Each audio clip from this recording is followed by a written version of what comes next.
Miren, sin duda hay avances y esta batalla que hemos dado desde la oposición y desde la sociedad civil organizada está dando frutos. Eso es lo primero que hay que subrayar.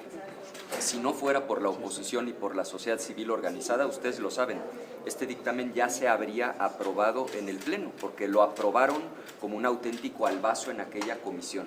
O sea, no se nos olvide cómo llegamos aquí. Les llegó a las 10 de la noche y a las 10 de la mañana los del oficialismo lo estaban votando. Por eso ya existe un dictamen. Entonces, claro que hay avances, el que se haya, uno, detenido y dos, eliminado, entre otras, el tóxico artículo 109. Pero el riesgo ahorita es que nos vayamos con la finta, que mordamos el anzuelo, que nos pongamos a celebrar de manera ingenua este anuncio de eliminar el 109 y que no se corrijan otros asuntos que podrían ser igual o más graves que lo que se ha planteado. Yo les quiero pedir de manera muy particular que revisen el artículo 8, particularmente en la fracción 62 relacionada con la 60 y el 216 fracción segunda, porque le da hoy a esta agencia, que recuerden es una sola persona, la capacidad para ordenar la suspensión inmediata de cualquier transmisión. Eso es gravísimo, eso es propio de un régimen de corte autoritario. Insisten en el artículo 8, fracción 64, en el registro de usuarios de telefonía móvil. Ya la Suprema Corte en 2022 lo había declarado inconstitucional, pues ahora le dan inclusive a la agencia la facultad de establecer los lineamientos. Entonces se pueden volver a meter al tema de biométricos y, por supuesto, a la información personal de cada individuo, de cada persona. Vean la intervención de la organización de la sociedad civil R3D. Esto puede abrir la puerta al crimen organizado, a las extorsiones de manera masiva, al espionaje de los teléfonos. No queremos vivir en ese país donde el gobierno se puede meter a nuestros teléfonos, donde los criminales pueden tener nuestro nombre para extorsionarnos a través de nuestros teléfonos celulares, y esa es la puerta que están abriendo en el 8, fracción 64. Lo increíble es que esto es algo que ya la Suprema Corte en 2022 declaró inconstitucional y quieren aprovechar esta reforma para reintroducir ese artículo. Lo mismo el tema de la geolocalización sin orden judicial. O sea, yo les pregunto, ¿ustedes quieren que el gobierno pueda saber en tiempo real dónde están? Porque va a tener su nombre, su dirección, su teléfono, su fotografía, en muchos casos biométricos, y para donde tu celular se mueva, el gobierno sabe que estás ahí. Eso no es propio de una democracia y eso sigue vigente en este dictamen. A eso no hicieron referencia en la mañanera. Y finalmente el tema de la concentración. O sea, nos están ahora diciendo que ya no va a ser unipersonal, que va a ser un órgano desconcentrado. Teníamos, lo vino a decir la señora de Uruguay, la mejor práctica a nivel internacional, un órgano constitucional, autónomo, colegiado, y ahora lo que quieren es un órgano subordinado a esta agencia. No nos dicen cómo se van a nombrar los comisionados, pero tampoco hay garantías de que sea gente realmente independiente. Entonces, insisto, ¿hay avances? Por supuesto que sí.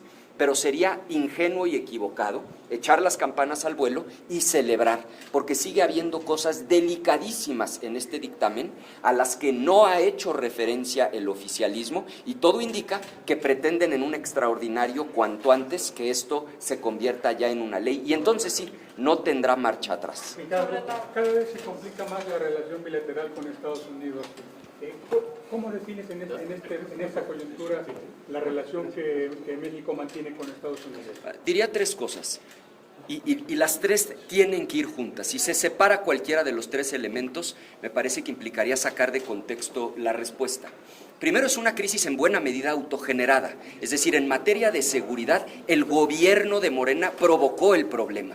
Esta estrategia absurda de abrazar delincuentes, de permitirles operar con total impunidad en el territorio nacional, de capturar gran parte del territorio, de no querer combatir a las organizaciones, está en la raíz del problema. Segundo, tenemos que exigirle al gobierno que cumpla con su responsabilidad, que enfrente a las organizaciones criminales.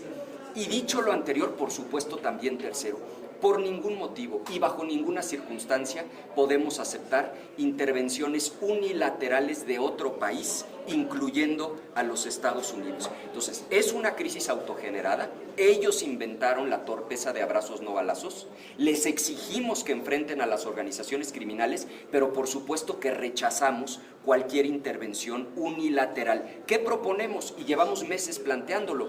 Un acuerdo bilateral con la misma formalidad del TEMEC, un acuerdo formal entre los dos países para que podamos de manera coordinada combatir al crimen organizado. Eso sí funciona.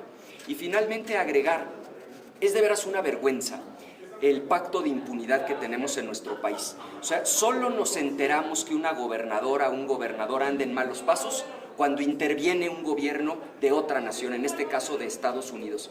Es ahora o nunca que el gobierno federal tiene que pintar su raya, y aquellos que andan en malos pasos, no porque nos lo pida otro país, se les procese, se les destituya del cargo. ¿Ustedes van a Washington con Adán Augusto? Mayolo y después Claudia. ¿Ustedes van a Washington con Adán Augusto para tratar el asunto del 5% de las remesas? A ver, a ustedes les consta que fue propuesta, nuestra desde hace meses el tener una reunión interparlamentaria con Estados Unidos. Era obvio que iba a llegar el momento en el que fuera indispensable tener una relación construida entre los congresistas estadounidenses y los congresistas mexicanos. Aquí lo que hay que hacer no es funcionar a base de ocurrencias, tenemos que funcionar con inteligencia y con estrategia. Nuestro planteamiento sigue sobre la mesa.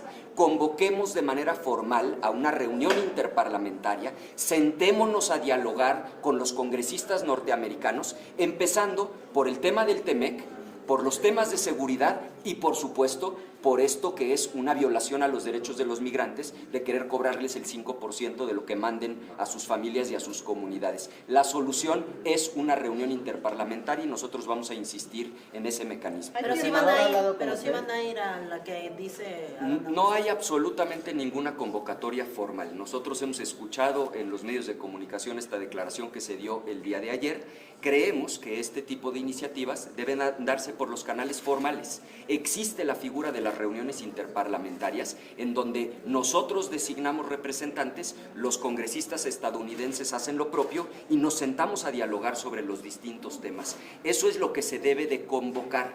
¿Queremos diálogo con los congresistas estadounidenses? Por supuesto que sí. Hay mucho que podemos dialogar y mucho que podemos ayudar a resolver. Pero dicen que ya es urgente, que no hay mucho tiempo porque la semana que entra se estaría aprobando. Pues se puede convocar inmediatamente a una reunión interparlamentaria y me parece que sí debe ser un tema prioritario el del cobro a las remesas, pero también es un tema prioritario el tema de seguridad y los temas que tienen que ver con el comercio entre México y Estados Unidos, por supuesto la imposición de los aranceles. Tenemos que hablar con nuestros pares estadounidenses, sí del 5% a las remesas, pero también de los aranceles y también de la seguridad. A la luz de las acciones que estamos viendo que tenemos enfrente, ¿tienes el temor de que haya una intervención unilateral de Estados Unidos?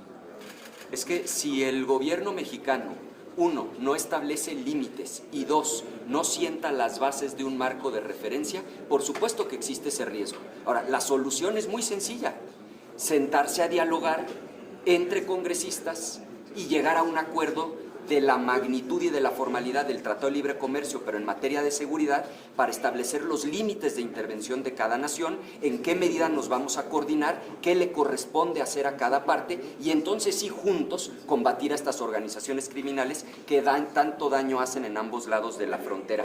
De no haber un marco, por supuesto que estamos en riesgo de que esto ocurra y por supuesto que nosotros lo rechazamos. Pero sí ve que ha habido, que han existido estas actividades de agentes estadounidenses claramente, que se ha vulnerado la soberanía.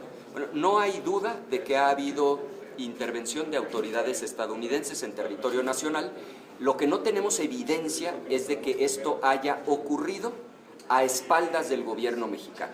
Nosotros lo que le pedimos al gobierno es que transparente sus acuerdos. Sabemos que hay agentes estadounidenses operando en territorio nacional. Lo que tiene que hacer el gobierno mexicano es decir con toda claridad, ¿estos agentes fueron autorizados por el gobierno mexicano o están actuando de manera unilateral? La exigencia es que lo transparente el gobierno mexicano. En relación a lo de telecomunicaciones, regresando, entonces esto por lo que tú nos dices es pura simulación, porque ni siquiera se reunieron con ustedes el titular de la Agencia de Transformación Digital. Eso habla de la cerrazón también que se está... Sin duda es una falta de respeto enorme que el titular de la agencia, primero, no venga a los conversatorios, segundo, haya estado aquí en el Senado de la República, ni siquiera le dio la cara a los medios de comunicación, no respondió a una sola pregunta y se reunió en privado solamente con las y con los integrantes del oficialismo. Esa es una muy mala señal. Ahora, no podemos dejar de reconocer que hemos avanzado, logramos detener el dictamen, está puesto sobre la mesa que se elimine el 109, se ha planteado la posibilidad de un órgano colegiado, pero seríamos muy ingenuos de cantar victoria, porque sigue habiendo cosas delicadísimas en el dictamen, como ya lo expresé. Senador, yo le quiero preguntar, ayer Latinos publicó que hay 3 empresas que han seguido al senador Adán Augusto López desde que fue gobernador de Tabasco, luego secretario de Gobernación y ahora como pues, senador de la República. Se le ha dado contratos y no ha faltado aquí en el Senado de la República. ¿Puede haber conflicto de interés ahí y se deben de revisar, digamos, estos contratos por parte de la Contraloría? Le soy franco, sobre el tema en particular no tengo ninguna información y procuro no opinar de lo que no sé. Lo que le puedo decir es que el gran problema y la tragedia del momento que hoy vivimos es que se acabaron los contrapesos en nuestro país. Ha sido un proceso gradual pero consistente. Primero se hicieron a la mala del control del Congreso, ustedes lo vieron. Después desmantelaron el Poder Judicial y van a tener el control total. Acabaron con todos los organismos autónomos, incluyendo ahora el IFT. Quienes son parte del oficialismo pueden hacer literalmente lo que se les pegue la gana en este país, porque ya no hay instituciones independientes, ya no existen contrapesos. Y esto es muy grave, no solamente para quienes hoy están en el gobierno, sino para el futuro del país. Porque cuando no hay transparencia, cuando hay impunidad, es cuando puede florecer la corrupción. Por eso es tan grave esta ruptura de los equilibrios y los contrapesos que tenemos hoy en México. Ricardo, ¿tú consideras que la presidenta Sheinbaum debería buscar entrevistarse con Donald Trump?